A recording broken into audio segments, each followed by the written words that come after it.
Johhny Walker, and love to be in the breakdown show. That's right. Johhny Walker on the Break It Down show. This is fun. We have known each other, gosh, almost 20 years. Like next year, it'll be 20 years. We're coming up on a full 19. What are your thoughts on that, man? I mean, I don't count it by years as much as we count it by accomplishment, the things we did together, and the legacy we left behind. This is what I count because Mm. Pete. Some people they live 100 years, but there is nothing. So the years is it's something make nothing in powerful positive action in nation destiny. So I think no matter how many years, I am so self respect for what we did. Why are we still connected 20 years later? Like, what is it about us? Because there are other people on the teams, and you've got SEALs that you're connected to. But you and I have a very good bond. You have other people, Tushin, and other people that you're still very close with. What is it about the people that are still with you 20 years later? I think one of the tools for make our relationship successful is we didn't use advantage from each other. And we believe in our goal that we do the right things. And I think this is what make us bond between us no matter how much struggling. And there has been some struggle. I mean, Yes. a lot of struggle. It's not easy. We'll get into some of the crazy stuff we experienced in a second here. I just want to talk to the audience for a second. Um, I'm amazed that Johnny's alive. I'm amazed that I am alive. We have been constantly mortared, attacked, targeted. Part of my job, and Johhny knows about this, part of my job is to go out and find things out in town. I don't exist in the game of war unless they know my name. And so until intelligence reports come back saying kill Pete, it's a live show for you. It's a live show. Until someone says kill Pete, I don't exist. I'm not playing the game. And so you and I have lived a very, very dangerous life. We've both been shot at, we've both been blown up, all of these things. And then you come back, and I would say the struggle coming back is harder than the danger of being shot at and attacked and targeted. And we've been in gunfights, man. And I'm going to tell you right now, it's easier to do that than it is to do what we've had to do the last 10 years. I think part of that because in that time when we had mission, we have no time to think about life and death. It was look like, okay, I want to do my parts right for what I believe. And that's why we face no struggle because we don't have time to struggle. And when we came here, like maybe this is like later on, we will talk about politics. We saw a lot of things we fought for starting collapse. And this is where we failed in our heart. We are struggling so bad. Hmm. There is no personal benefit behind it. It's nation benefit. And when you so it looks like you grown your son, your daughter, and you did everything in your life to make her graduate from high Yeah. school, college, and she ended up in drug or something. And this is touch your heart. This is broke your heart. Yeah. And this is why we are struggling, me and you, from all the dividation, from all the bullshit politic games they play, no matter if Democrat or Republican, Yeah. we are the people paying the price. And we will talk deeper if you want Yeah. later on. It's funny. Right now, I am trying to get on a commission that is talking about why we struggled in the Afghanistan war. And look, they should want me. By the way, thanks to Beta for the delicious coffee. She You're gets a shout out. welcome. And I've got a great episode with your wife on the show. And how often does the interpreter's wife get to get targeted or selected or highlighted in a show? And I think it's great. But let me get back to this bigger point. I'm trying to get a job writing and helping us understand about this war. And God bless all the people that are already on the commission, but I shouldn't have to be struggling to want to help, so if I apply, no one's even going to know who I am. It doesn't mean that I don't know as much, if not more, than all of the people on that commission, not combined, but who's going to know more about day-to-day combat stuff than me? I mean, I was doing the math the other day, Johhny, and you and I both have this kind of distinction. I am the most experienced outside the wire field combat spy that the Army has had in the last 25 years. Agreed. There's just no way around it. And then you are similarly, like, as an interrogator, I mean, as an interpreter, an asset. You went on interrogator too. Yeah, absolutely, an interrogator, right? You have more SEAL missions than any SEAL in the Iraqi theater. This is incredible. Why are we struggling to find a way to use our expertise to help? I mean, I think you are the most part. Yes, for me, I'm kind of like, I work with SAF, train them, SEAL, train them. I reached a level now to find something to challenge me more. Yeah, you know what I mean? I like Tushi said, and I love that. They ask him why you think to retired. He says, I start feeling comfortable. Same thing with me. I start feeling comfortable. Like when I train the SEALs, everyone know Johhny Walker, the legend, whatever. You know what I mean? And this is make me comfortable. Yeah. Training the South, same thing. Like my reputation goes before my present. You know what I mean? And this is kind of killing the challenge inside me. And I'm just gonna tell you a secret now. My new job is way different than any job I have it before.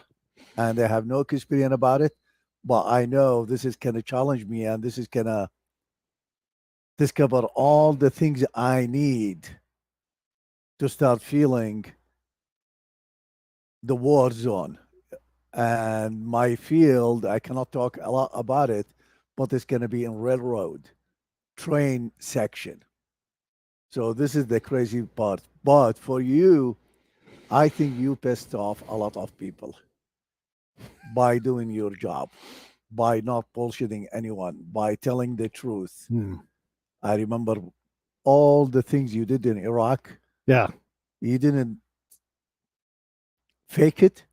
You just tell the truth. And I think you know how to build enemy in your side more than building friendship. And that's why maybe you're struggling. Yeah, maybe. And look, my struggle is my struggle. I also get to do this, right? So if I'm struggling, it's pretty awesome around here, right? And so I've managed to transition to something that I never thought possible. You on trains, me having a talk show. And again, you look and you're like, how in the world did we get here? How did we end up alive? I mean, there are so many things where, look, I'll talk to the audience. Hey, everybody. When Johhny and I worked in Mosul, getting a report of somebody having their eyes carved out and still being left alive was common. People getting their necks cut was common. People going down the street and ending up dead doing their day-to-day life. This was common. And Johhny and I had to work in this environment and go out and try to minimize the danger and try to stabilize the locals. And it's not an easy thing to do. So when we were there, like, there's any reason why we could have been attacked. We should tell the checkpoint story, but at that checkpoint, that could have been a bad checkpoint. It could have been a good checkpoint and still went bad for us, right? If those, I mean, the result's going to be death, right? Both sides, yeah. So when we look at all of the dangers that we've experienced, I think you mentioned checkpoint, and people, they just like, what the fuck was going on with the checkpoint? We want to hear about it. Maybe you. Yeah. So okay, I'll start the story and you tell it, because there's a part where Johhny takes over and it's crazy. Okay, so we're given an informal mission because it's really sort of too dangerous for the Army to say, hey, go do this dangerous thing. And so they wanted us to learn about the North, which is Kurdistan, and possibly supplies, possibly some Peshmerga, and trying to figure out things. I could talk about these things now years later because it's not part of the thing. Classified. And this is one of those things where maybe it becomes nothing, right? But we have this asset where we can go north, and you're like, yeah, I'll take you north, and we get into the Ghost, the car, and we BMW 750 right cylinder. Yeah, it was armor. Yeah, that thing was awesome. And so we were able to dress how we were dressed, drive up, take care of the business. Ultimately, nothing really comes of that I'm aware of. but it's put us off the camp in a gray zone in a combat dangerous area. Now Kurdistan's not so dangerous, but there's danger in Kurdistan. And then on our way back, we happen upon a checkpoint. As for the audience, at this time, checkpoints, you didn't know if it was legit or not. You didn't, it can look legit. It can be Iraqi army, Iraqi police. You're like, those are Iraqi police. I'm okay. And then the next thing you know, you're dead. So when we see this checkpoint, we don't know what we're walking into. And Johhny's driving because he knows where to go and what to do. And then Johhny has to figure out how dangerous this is. And then my partner who's sitting directly behind me and I are trying to figure out, when does the gunfight start? Because that's the only thing we have left to do. Richie, right? What's that? Richie? Yeah, exactly. And so I've got my finger on the trigger and I've pulled in all the slack. Behind me, the guy has done the same thing. Our weapons are off safe. And Johhny is in front of us in the window. And so we have this moment where we're going to do our best to not kill Johhny, but he's going to be in front of us in the middle of a gunfight possibly. But this is how it has to jump off. Meanwhile, Johnny's got that golden tongue. And I'm going to throw the story over to you. Yeah. So on the way back, we had checkpoints. So I told them, guys, don't do anything. I will take care of it. And I think we use code. Yeah. If I use that code, fucking fire everyone. Yeah. Shoot everyone. And I went and I talked to them and they asked me, what are you guys doing? This and that. So I told them, hey, all what you need to know, we are running American Forces mission and it's gonna bring positive things to city of Mosul. If I talk more, I have to kill you. So I think they believe me, and after kind of argument for 5-10 minutes, they let us know. It's good, yeah, to see our bond, me and Pete, because I mean everyone he can, hey, I love you, brother, this and that, I will do everything to you, but when you face money, you will know what kind of body you have. When you face death, you will know how what kind of brother you have. So I think we passed the test from that time. Yeah, we did. We had some tests leading up to that, and I want to tell those stories in a second. I do want to have you illustrate, like through hand motions, what a very calm Iraqi conversation looks like. Because if you think you might die in the next 10 seconds and you see a guy negotiating and he's talking like an Iraqi guy, look, up to and including a man slap is all part of a normal conversation. So just give us an idea. Pushing, screaming, yelling, use both hand, body language, because if you don't use all that, that's mean you're not serious, that's mean you're not honest. So you have to do it. And that is crazy. I mean, if you put American between two Iraqi argument about any matter, I think this guy he will have heart attack. Yeah. It's terrifying for sure. And it's the hands are waving and there's voices. They do not talk very calmly in open settings, especially if there's potential conflict. But the long story short, in this case, with this checkpoint story was, it was a legitimate checkpoint. They did listen to Johhny and they didn't want to be, here's the one thing about Iraqi forces, and really this is forces anywhere. They don't want someone to call their boss. And so once you get into like, hey, these are important people, which we were, it starts to deflate. We were able to calm down, take the weapons off, safe, relax, and then joke about it later. It was terrifying, but we had to be calm in that moment. And you're right, there is a welding of that relationship in that point. Prior to this, we came to you through the Navy. The Navy had a chief. Yeah. And look, I was in the Army, but how in the world would I know a Navy chief, right? And he happened to come to a course where I taught at, and I taught spy stuff. And so he's like, I know you. And I'm like, you don't know me. I don't know anybody. And he's like, no, I know you. And we figured out that he went to this school. That relationship, that his trust in me is like, take Johhny for us. We'll want him back, but he's a good guy. He's an asset that you can use. And he knew that I was a pro because I taught at the pro school, right? And so, and I don't even know that guy's name. I don't remember his name at all, but it was valuable. And they gave us a bunch of extra equipment and all kinds of stuff because they were leaving potentially for good from Mosul when we were up there. So in that time, they started doing PSD Right. for the president of Iraq and the ministry. So the Navy SEAL, they start being in charge about all the bodyguard, all the security for all the Iraqi government. That's why they left Mosul. So the SEALs leave, and we end up with Johhny. And I didn't know to do this. I only knew to be kind. And I used this tool for the rest of my career. Was Johhny walks up, he's our guy, and I'm like, how do we take care of Johhny? Right? Because I don't know what state you're in and how dangerous it is. I just know that we've got to take care of you. And I said, what do you make per month? And the number was like $400 a month. And I said, well, let's go get that raised up, because all we got to do is go ask. And so we go over to Titan, was the company at the time. And I said, we need to get Johhny a raise. And they're like, yeah, sure. No problem. And they basically doubled your money. And I'm like, fuck yeah, this is awesome. Now you know that, like, we're on your side, that we're looking out for you and your family, because what you were doing was extraordinarily dangerous.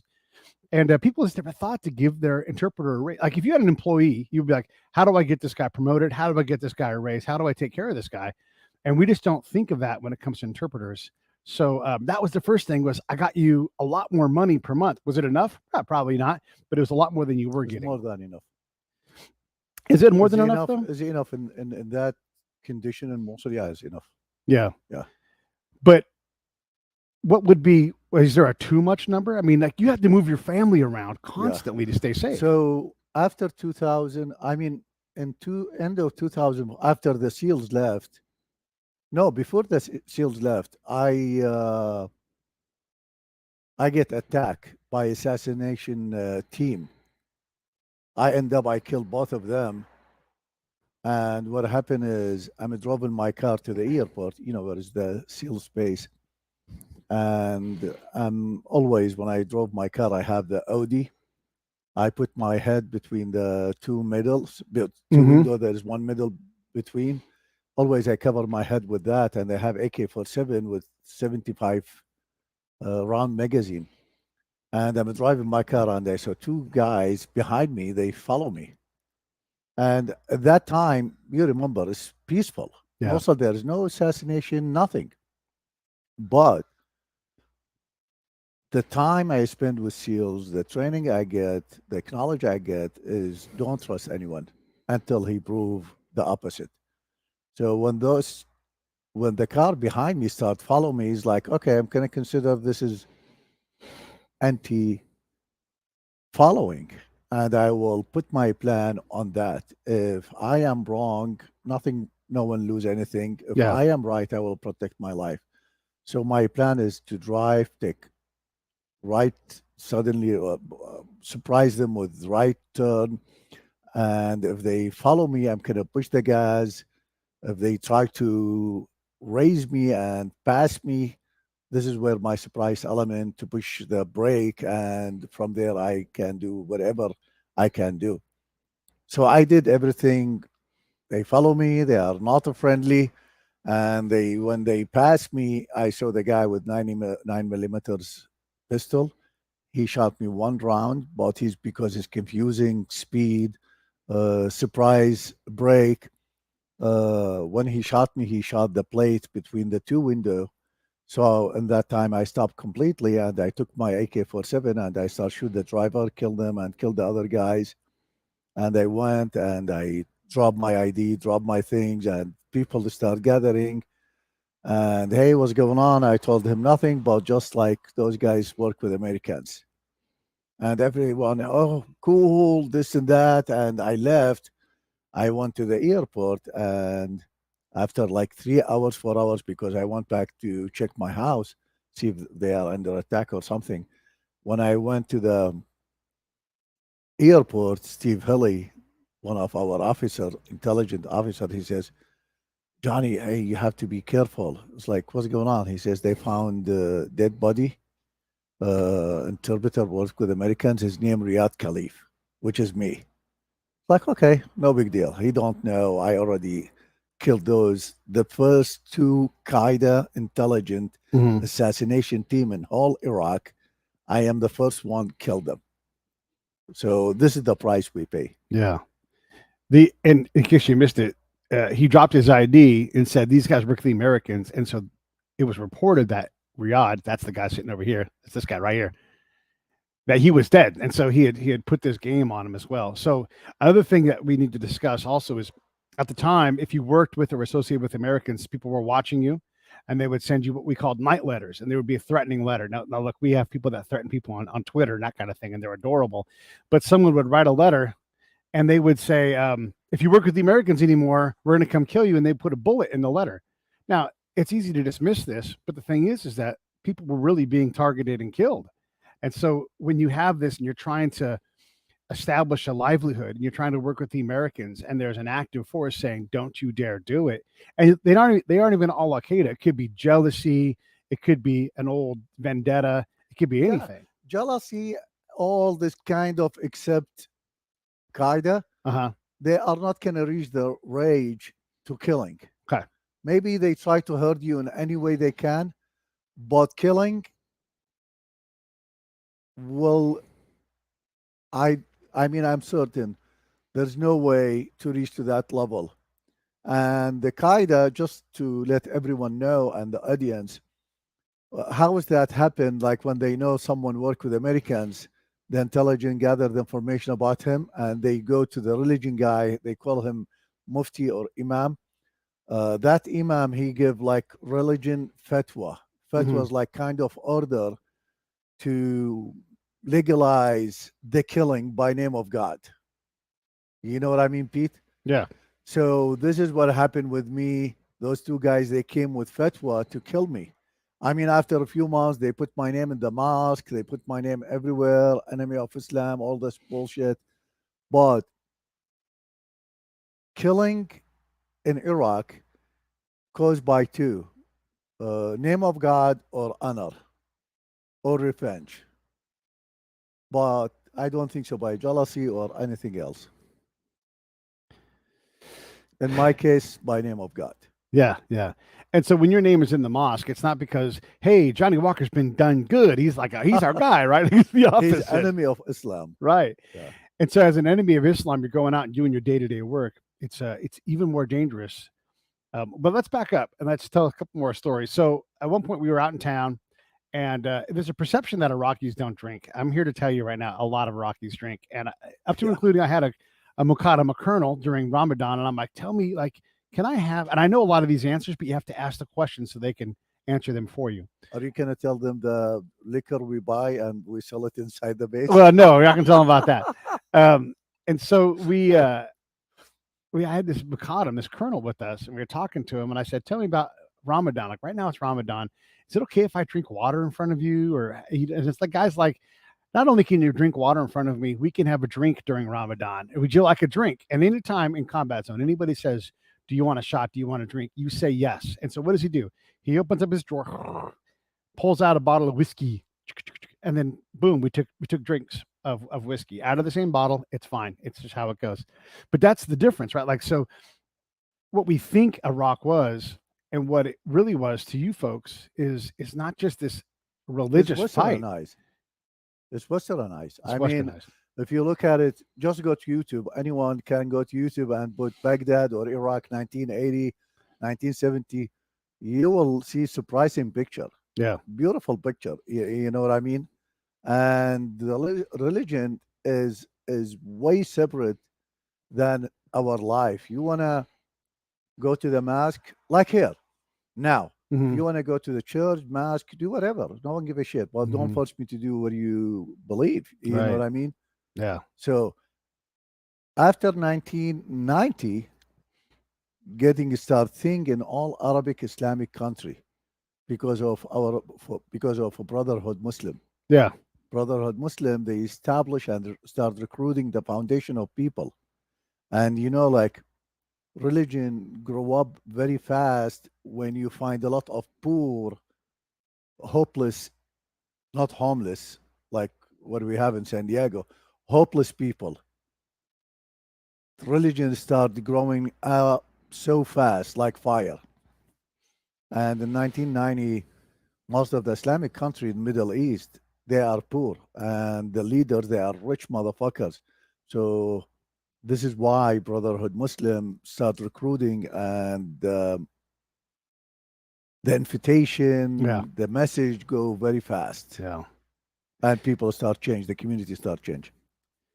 So within that, like we've kind of missed, we think it's sectarian violence. It's really political violence that we are looking at. And yes, it was the sides were Sunni and Shia, but also Yazidi and Kurdish and all these other bodies that were trying to figure out who was in charge of what. And then there's never enough to go around. The government has all this oil that they're supposed to be kicking out, dividends to the Iraqi people, and that's not happening. And so that causes contention. So way down the list is religion, but it's not all the other stuff above that. So for that, I think United States make big mistake because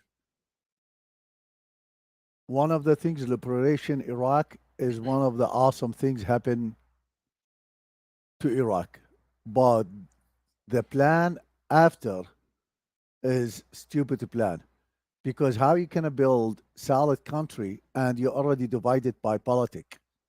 You cannot. Same thing like in the United States. If you just bring black, white, yellow, Native American, and hey, everyone he have the right to rule the country, they end up fighting each other because it's power mechanism. Same thing in Iraq when United States came and the politic they came with dividation people and give everyone enough power and bring people from Iran, from England, from United States, from everywhere, and give them power. Those people they have no loyalty to Iraq. Like look at now what happened in Iraq because of United States policy, politic, not United States soldier. United States soldier they did what they supposed to do, but United States politic they fucked it up. They bring people have no loyalty to Iraq. They bring people thieves. They bring people, name it, and they make them run the country. And look at what happened now. I'm over here trying not to cough. So during this time when we meet you, we get you a raise, but there is some vendetta that happens against you, and I believe it's your cousin or your brother was killed. My And brother. my version of the story is very short. You come to me, and we barely know Johhny, and he says, "Hey, Mr. Beat," he doesn't say Mr. Beat. He says, "Hey, Pete, I need some money because I have to go buy a gun so I can go kill some people." Now, in the real world, you go, "Hey, man, chill the fuck out." In the combat Iraq world, you get your friend money. And so I think I gave you $600, which was not a loan. It was just go take care of business because we're on the same damn side. Now, look, does that make any sense here in El Cajon or in Tulsa, Oklahoma? No, of course not. But it sure as hell made sense in Mosul in 2004. Like I told you before, like revenge is part of our honor. You know what I mean? I found some people who's involved, not directly by killing my brothers, and we found them and we took care of them. And I need that money to buy kind of Russian RBK machine gun. Mm-hmm. And those people involved of killing a lot of innocent people, like in my brother case, my brother he never worked with Americans, he never contact them, not but just because he is my brother and he support the Iraqi army with the bread, they killed him. Mm. So I cannot live with that shame. Yeah. And that's why when I come to you and I told you, Pete, I need money. And thank you. Of course. Thank you. What does it mean to you though when I say, because I don't hesitate, I say, "Yep, let's get you some money," and I go over. It's restoring my honor. It's a big deal. How valuable is that? Help us understand, because we don't get that here. I mean, it's mean the world to me. Without that money, that tools, you give it to me to restore my honor, I will still feel shame until now. It's 600, but it's 600 billion. Yeah. Do you owe me any kind of debt personally because of that? Is there what do you hold for me because of that gift I give you? Brotherhood. Brotherhood.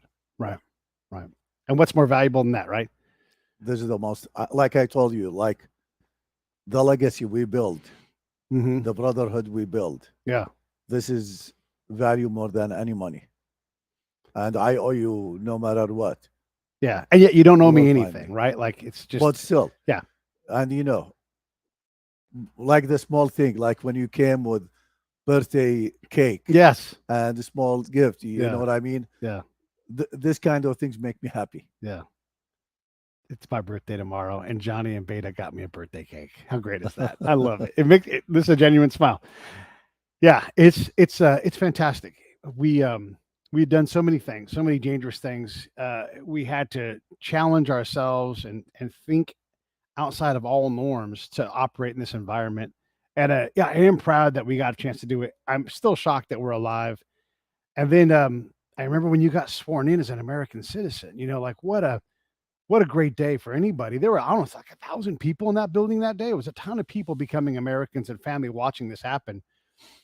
And as a country, we have let down. Look, we have an open border for the most part down south, and we're trying to deal with that. Okay, set that aside. But all these Iraqi interpreters, all of these Afghan interpreters that we just turned our back on, there is no end to the shame that causes and the death and the destruction. Just 1 second. Yeah. Can you just So answer? when we look at like Mustafa? that shame as a country for abandoning our partners. Okay, so Yeah. respond to your question. Yeah. There's two parts. One part, politic government respond, Yep. and the second part, next part is the people. In government part, it's shameful. This is not fucking United States pulling troops from Afghanistan. Right. This is fucking shameful. This is will never history forget that.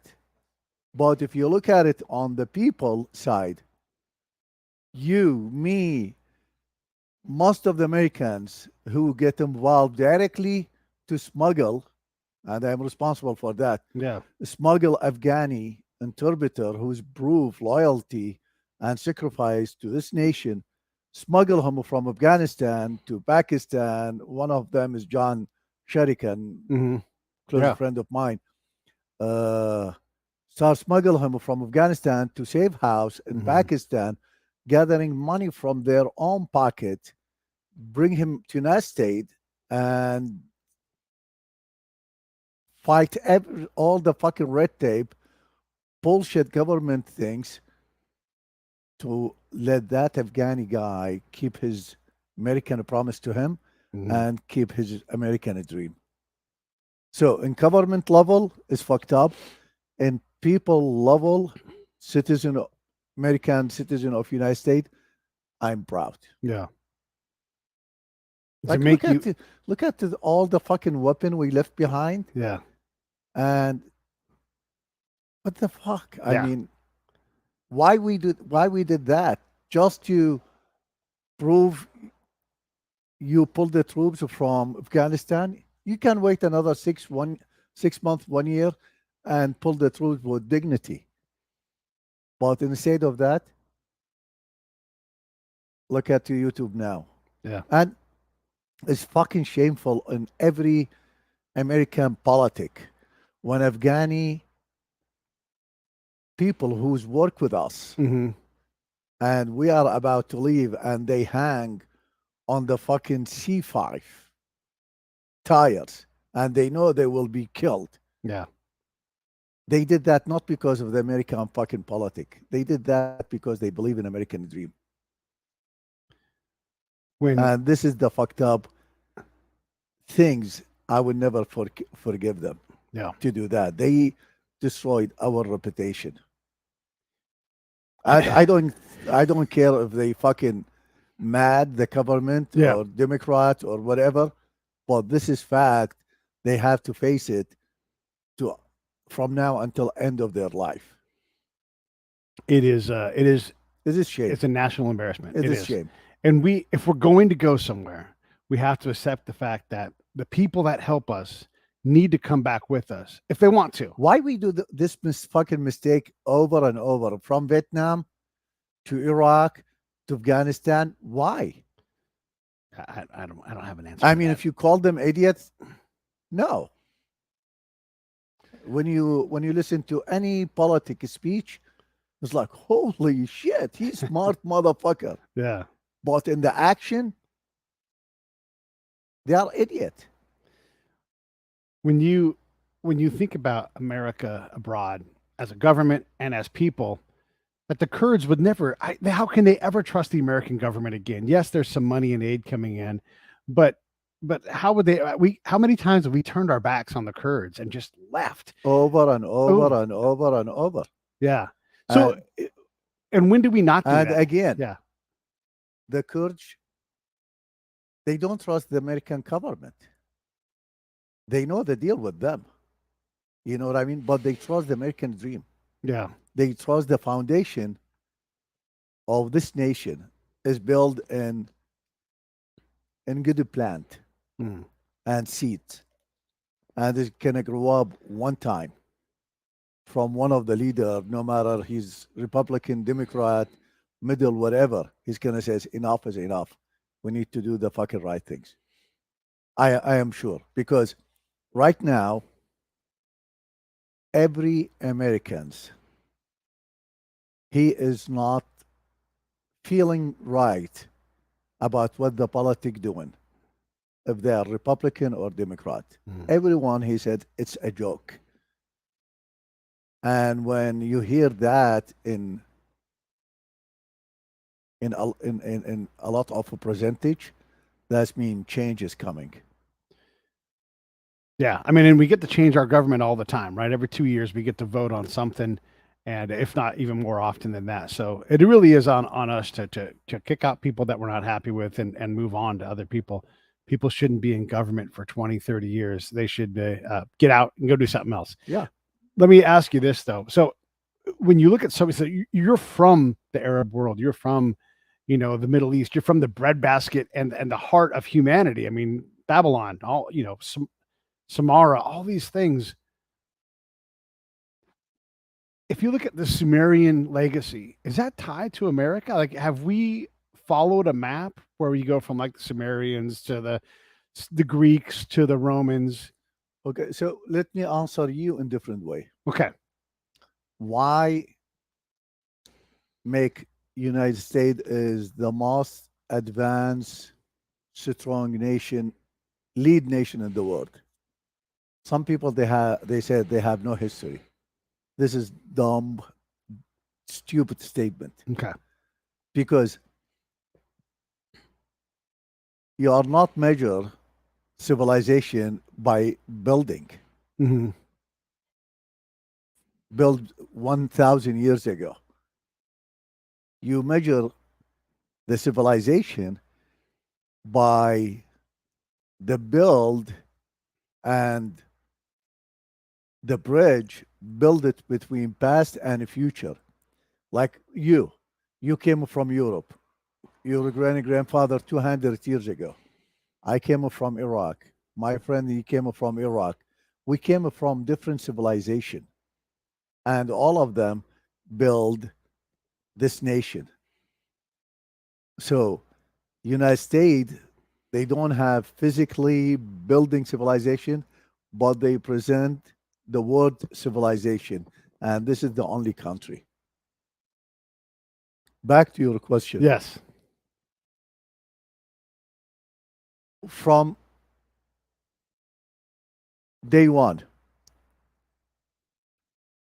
civilization build and raise a human from savage level to communication peaceful level in different level. Slavery, we have slavery, but in different shape. But in Sumerian, Babylon, Akkad, all the civilization in Iraq, they advanced the civilization in science, in history, and all that. And this is build the foundation for the other civilization to come and grow up in different area. When I came to United States now, I am so proud of American citizen. I'm so proud. But also I'm proud of presenting thousand and thousand years of civilization. I didn't came from dirt. Mm-hmm. I didn't came no, I came with heavy legacy. So I have to deserve that and present it right. I'm not saying that to bragging. Yeah. No, everyone he present his civilization. Yeah. But some people they don't know it. They don't feel it. Hmm. But like, look at your genes, look at your family tree. You will find yourself like grandfather. He is part of Roman civilization, Roman Empire. Yeah. Did this and that. People they don't imagine it. Yeah. If they imagine it, they will feel proud and they present the thousand years, million years of legacy. You are you're the American dream. They really are. And I always say that you're my favorite American, but also the next American is my favorite American. And you know a lot of your peers that came from Iraq. You know a lot of immigrants who are not first generation, because your kids are sort of the first generation. When you look around, is America still a place of dreams? And Yes, is there Islamophobia? yes, there is. You know, Islamophobia is hunger Mm-hmm. for people when they failed. They need that hunger. You know what I mean? Religion move only stupid people to kill others, and I think we still fine. We're still good. And I think we will be better because the people they start realize now, you know what? I'm done with Republican. They are not to present me right as American citizen. Democrat, they don't present me right as American citizen. I'm done with both. And you will see the next election, we will have some surprise. Is this a good country for immigrants? It's the only country for immigrant and is the best. No matter what the people, other people said, if like I say it, if anyone don't like it, I have a free ticket one way. Do you think you'll go back to Iraq at all? Like, could you and I go I hang out? went, Oh, you did? Okay. I smuggled to my fucking city because I'm not allowed. Right. You know, my name in red list, Yeah. blacklist, and there's nothing left in my city, Mosul. And it's funny you ask me this question. In all the years when I work with SEALs,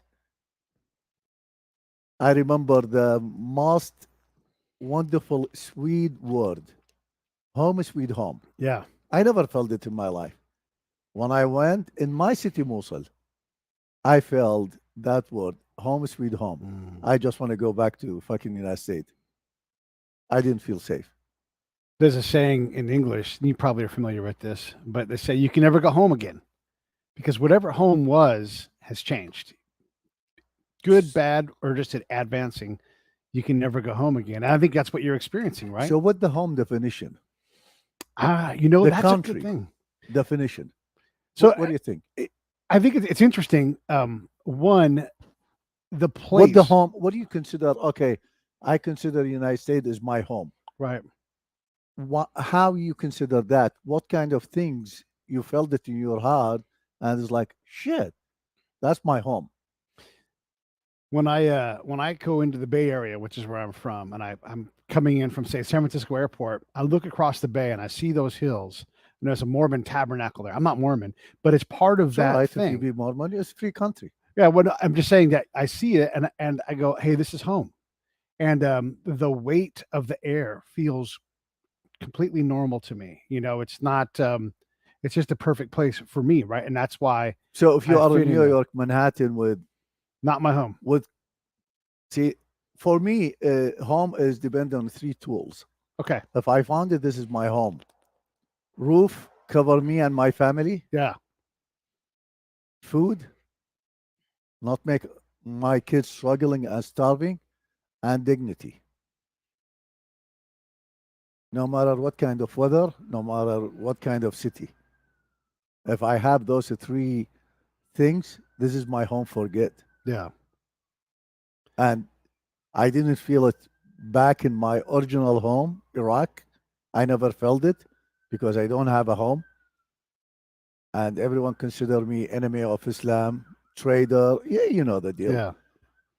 Over here, I'm not famous, but when I go anywhere and I present myself, everyone show me respect. Yeah.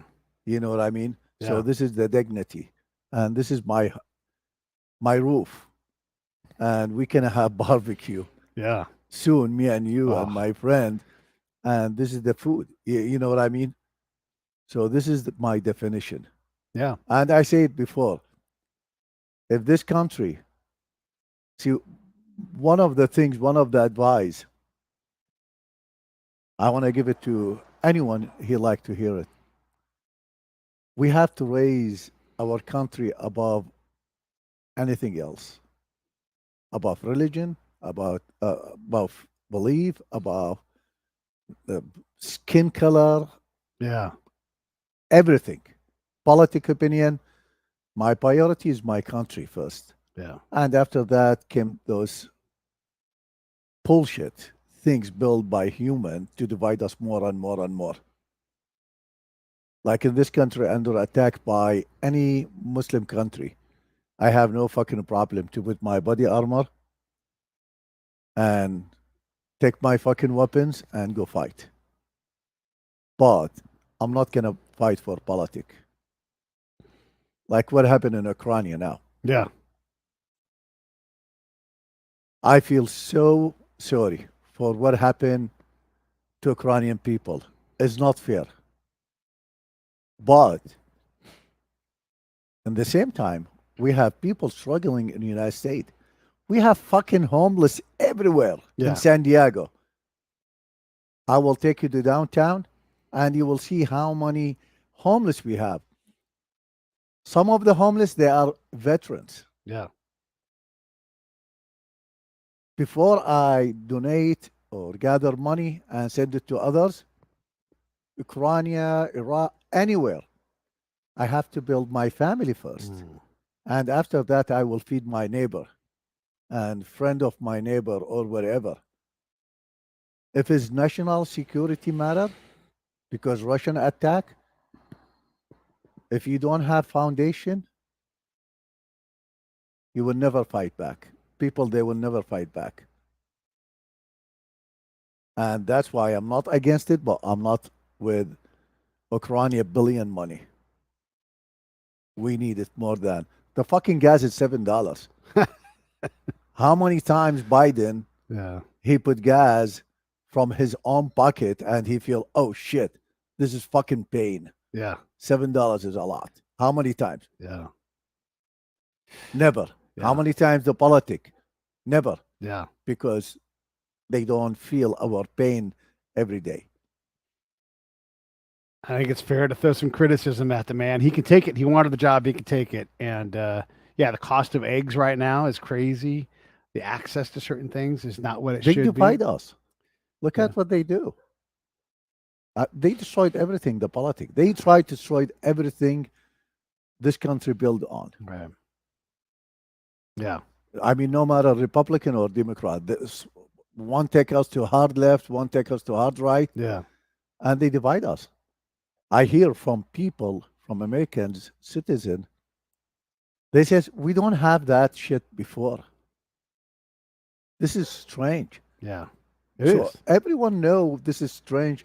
So why we allow them? They work for us.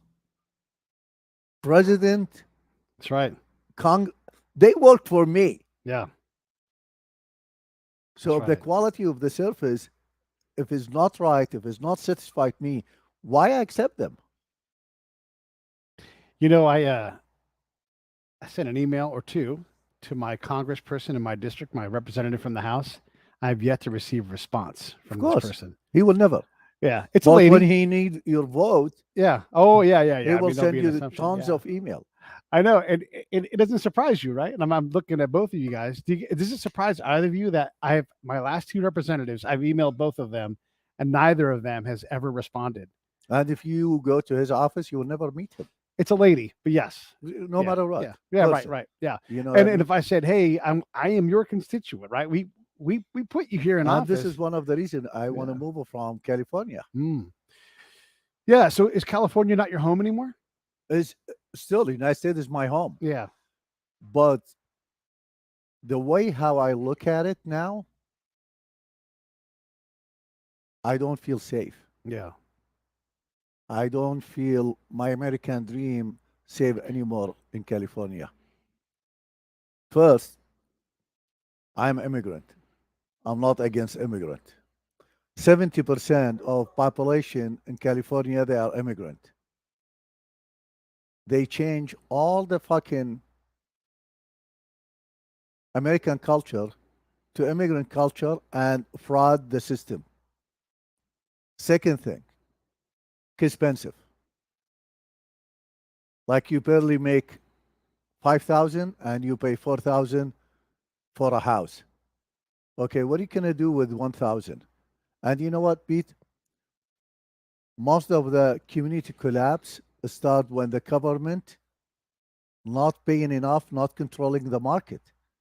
Like let's say, for example, I work for government, for example, and I'm making 5,000, but I have to pay 4,000 for the house or 3,500. Decent house, 2 bedroom. Mm-hmm. I'm not saying palace in La Jolla Yeah. or Dilmar. No, decent human house.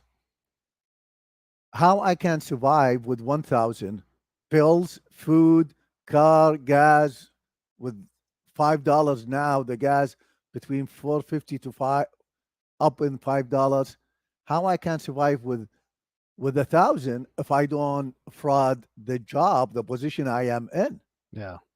So if I fraud the position, I'm gonna destroy the mechanism of United States power. Yeah.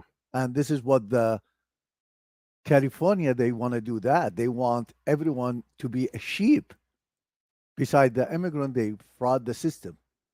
Look at how many Section 8 we have, how much welfare, how much unemployment, how much bullshit, how much bullshit. And look at to the border. Is open. Is open. Complete open. Fentanyl everywhere. Yeah. Drug everywhere. And if you want to carry your weapon, oh, you're fucking savage. But did you do your job? Yeah. Look at the homeless everywhere. I feel so sorry about them. They deserve better life, better care. I put my American flag and I saw some people, they look at it, it looks like something weird. For those reasons, I want to move. And also, I have a grandchild. And honestly, I don't want our school system, district, to poison them by lesbian and gay. I'm not against them, but I don't want them to poison kids. Like 5 years, 6 years, 7 years, they have no idea about this kind of things and they start plant seed inside their brain. So for those reasons, I want to move where I feel I am American. All right. Let's change gears and get a little happier stuff going on. Okay. Sorry. No, I no, no. have to It's mention important. that. Look, it's his life, right? We have to talk about the politics. We got to talk about other things. When we were in Iraq together, we were out in town, and there were some, we'll just say religious people driving in a car next to us, and you're like, "Hey, Pete, look at this." You show the guy the beer. You're like, Freedom. Yeah. And he drinks that beer, and it's hilarious. Look, Best them all. this is not the real world. This is a combat world, right? And so, but Johhny is sending a message car to car, like, fuck you. I'm not going to do what you say. I'm going to do what I want to do. It is not at all legal to drink and drive in Iraq. No one cares. But we go from that guy, just this warrior guy who's going to smash a system that is not there to take care of people, to today, you're a grandpa. It's amazing, man. I mean, like I told you, like I feel I have roots. Mm. Imagine from all the death, sweat, blood, facing every day, and country I dream about it. I have a grandchild, two grandchild, Grayson and Lilia, born and raised in this country. I mean, some stuff we don't value it right, but this is big. This is a huge, Yeah. and I don't wish to live 200 years to see like my generation, next generation after 200 years, what they can say about it. But I feel I start the I build the first step of the foundation for freedom to all my generation. What would your dad say to you right now if he was able to sit next to you on this He's happy. couch? What would he say? He will be happy. He will say, I mean, my dad, he died in my hand. And Mm. he says, God bless you. And you are a good son. So I have a blessing. And maybe this is why I didn't killed from Thousand Mission with SEALs. You know what I mean? Some SEALs, they have 5 mission and they get injured or something. So I think I'm blessed. That you and I both have 1,000 missions each. You think about that, 1,000 times off a camp in a combat zone. 2,000 combined sitting on these two couches. Yeah, it's crazy. It is It's crazy. Yeah. What's that? Yeah, let's get some wood to knock Yeah. on. That's so great. Hey, I've been hammering you with all these questions. No, But- please. I mean, see, one of the things I start notes, people they are so respectful, apply, do not saying the fact. Yeah. Is have to someone fucking say it. Like races. We Yeah. don't fucking have races. Like I'm not, if you are black, white, whatever, I will be racist against you, Yeah. not against your color or your belief, against your action. Mm. You know what I mean? I will kick you away from my life in any way I can. Look at San Francisco. You mentioned San Francisco. They want to defund the police. When COVID-19, they want to defund the police. Yeah. 1 million San Francisco citizens have a crime record after that. It's like, what the fuck? You know what I mean? We have to face reality that it's time's up to tell the truth Yeah. and not fucking bullshit anyone else. Say the truth. This country needs to be fucking some people with balls. Is there a representative Johhny Walker in our future? You think you'll ever run for office? You know, get like someone like Ilhan Omar, and you don't have to agree with her, but this is how great this country is. Here is a black lady who's Islamic, a refugee, probably an anti-Semite. All these things, you're like, that person could never get elected here. And there she is, not getting elected once, but multiple times, right? So truly anybody can get elected in this country. So just back to Ilhan Omar. I hate that bitch. Yeah, I know. I don't want to bash on her. I'm just saying, look at all the things where you create this. I hate her to the level that Okay. I don't want to talk about her and I don't want to compare to her just because she used advantage. Do you remember when we said we have to put the country above everything? Sure. She did not. She put her personal agenda, politic agenda above the country. And this is where we destroyed this country. Yeah. I want to get us. For me, for your question, Yeah. no, because politics is so dirty. I don't want anyone to present me or just like one of the things I will love anyone who's Yeah. hear me now. You don't need to involve in politics, but just be fucking good American. Yeah. Do the right things. Good human. Yeah.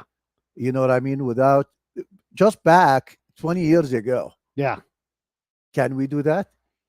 Just like when someone he is good people, why he's a brag about I am good.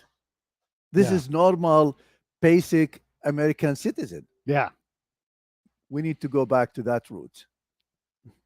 Well, I can definitely agree. I remember how united we were after 9/11, and we're definitely a lot like that right now. I want to just bring up one more topic, and then we can go party, have a little celebration and birthday style, and food smells wonderful. You are the only person I'm aware of who, without going to Bud's, without being an American citizen, Yeah. was authorized to wear the trident. And Correct. you are a SEAL named by the SEAL. They have brought you in almost an adoption. So there's that, and I want you to talk about that. But all SEALs get older and they get away from the teams and they get further away from the heart of being a SEAL, still part of the family, but your SEAL flame will get diminished over time and eventually fade away. Are you relevant to the new SEALs now? So for me, my story different than the other SEALs because I left everything behind in Iraq, and when I came here, the only family I have is Navy SEAL. So it's not optional to be away from them because I cannot survive. If it's new or old, always I keep in touch with them because it's my family, it's me through them. You know what I mean, Pete? Mm-hmm. So the new generation, they are smarter than us a lot. They use a lot of electronic things. I am not familiar with it. And I think they will present the SEALs the best way they can. But SEALs is my family. Yeah. No matter after 10, 20, 30 years, if I am alive, I belong to those people. Same thing, they belong to me. Yeah. You and I have a knack for talking to people and getting them to tell us things. We have different tools that we use. And when I watch you talk to people, I'm like, wow, look at what he's doing and how the directions you take and this, like whenever I talk to people that are going to work with me, I talk about, and I learned this, how to explain this from you is like, you never go in the front door. No, If you want to ask something, you got to come in the side or back door. And, it's a brain game. right. How did we get so good at this? And how do we get other people to be equally good? Because in combat, we need people like us, and there aren't that many of us. First, you have to have good heart. You know what I mean? Yeah. If you have good heart, everything will come to you. And this is your foundation. And after that, of course, experience. And for you, you are a good listener. You listen. Do you remember when we went to my cousin's house? Yeah. People, they talk. And you remember when you have this food, this and that, you just listen and respect it. And this is make the information flow inside you. Yes. But if you have hate and you don't meet people, this is a block all the knowledge. And I think this is why you know what you know Yeah. because of that and succeed. I mean, you mentioned struggling here, Yeah. but this is the unique in our job. You will never know how many lives you saved. That's true. Yeah. Yeah. Like imagine if there is 10 people, I'm not saying hundreds, which is I am sure hundreds and 1,000 people we saved. But I'm gonna say is if only 5 people, Yeah. while you're struggling in the United States, Yeah. they came to you and they say, Pete, this is what happened. This is how you saved me. This is where I am. Yeah. How you can feel. Yeah. That's wonderful. So, Wonderful. so you can feel Yeah. wonderful now, There's a, I do, I feel good. right? There's an interpreter that we worked with out in Medine area, and he is now an American, or he will be an American soon, and he's going through medical school. Here's a kid who got out of school then, worked with the Americans, came to America, went back in the army, and now he's going to become a doctor. And that's part of the legacy of what we've helped create. So yes, the war doesn't look so good in retrospect, but if you scope down to where there are really amazing people, your friend who's sitting off to my left, there's really incredible people here that managed to make it to America, and they are doing something special. There is 1,000 people better than me 1,000 times. Yeah. They immigrant to the United States and they did awesome things. I don't want anyone misunderstand me when I said 70% of California, they are Sure. immigrant that they corrupt the system. I'm not saying all of them, but I'm saying like 60% of them. And this is nothing to do with the immigrant. This is the way of our life because we don't feel we have a home. Yeah. Everything is for you if you get it. You know what I mean? Like in Iraq, in Saddam's time, no one feel this is my home, this is my country. When those, after 2003, new leaders came, they kill any loyal in us. Same thing in Syria, same thing in Afghanistan. So when those people immigrant to the United States, they don't have that education. Hey, this is your country. Don't corrupt the system. Don't apply for something you don't need it. Mm. Everything they can have it is theirs. Not because they are bad, but because this is how they live. And maybe this is message to immigration system to put some smarter program or something. You and Jim DeFelice wrote an incredible book. It's called Codename Johhny Walker. You guys should definitely go get it. I'll put a link in the show notes. But it's such a great book. And you've never read a book like this ever. So if you haven't read it, read it. If you have, buy it for your friends so they can read it. Heck, buy 2 books because it is truly one of the greatest American tales from the last 20 years in terms of war and everything else. Just one more question for you. And then you can ask me questions. Regrets. We've made a lot of mistakes over the last 20 years. What are your regrets? Nothing. The mistake make me who I am now. So I have no regrets. You got any questions for me? Yeah. Why you punch Dave? And how much money you make by selling alcohol in the base? Oh my gosh. We paid for our own consumption with that stuff. Also, we liaised ourselves well. So let's call it liaison.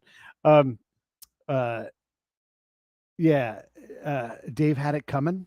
I mean, it's one of those things where, again, it's rowdy in combat, and sometimes people run their mouth too much, and sometimes someone needs to shut their mouth for them. And it wasn't because I was offended. He had done something offensive to somebody else, and wasn't just didn't know when to shut up and go to bed. And so I think this is a good policy. One last thing that I want to say. Yeah. To everyone, I mean, have passion for this nation. Just be careful who you can vote for. Just bring someone deserve this country. Someone really care. Because we need it now more than any time.